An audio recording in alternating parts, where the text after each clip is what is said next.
এক প্রবাসীর স্ত্রীকে নিয়ে পালিয়েছেন আরেক প্রবাসী।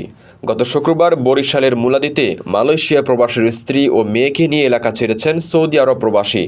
এতে এলাকায় চাঞ্চল্যের সৃষ্টি হয়েছে। এ ঘটনায় ওই নারীর বাবা বাদী হয়ে থানায় অভিযোগ করেছেন। ভুক্তভোগী প্রবাসীর ভাই জানান, প্রায় 10 বছর বিদেশে আছেন তার ভাই।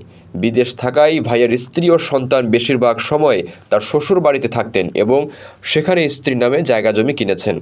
10 বছরের সব সঞ্চয় স্ত্রীর কাছে রয়েছে। কয়েকদিন আগে ভাইয়ের স্ত্রী চিকিৎসার জন্য ঢাকায় যাচ্ছেন বলে জানিয়েছিলেন। ওই নারীর বাবা বলেন, গত শুক্রবার বিকেল থেকে মেয়ে ও নাতনিকে পাওয়া যাচ্ছিল না। মোবাইল ফোন বন্ধ পেয়ে আত্মীয় স্বজনের বাড়িতে খোঁজ করেও তাদের সন্ধান না পাওয়ায় সবাই চিন্তিত হয়ে পড়ে। পরে মেয়ে মোবাইল ফোনে জানায় সে জামাতাকে ত্যাগ করে সৌদি আরব প্রবাসীর সঙ্গে ঢাকায় অবস্থান করছে। বিষয়টি জানার পরেই জামাতার পরিবারকে জানিয়ে মুলাদী থানায় অভিযোগ জানানো হয়। এ ব্যাপারে মুলাদী থানার ভারপ্রাপ্ত কর্মকর্তা বলেন, এক প্রবাসীর স্ত্রী মেয়ে নিয়ে আরেক প্রবাসী এলাকা ছাড়ার ঘটনায় অভিযোগ হয়েছে। বিষয়টি তদন্ত করে ব্যবস্থা নেওয়া হবে। যে কোনো প্রয়োজনে দেশের সর্বনিম্ন ভাড়ায় সহজে বুকিং করুন প্রবাসীর হেলিকপ্টার।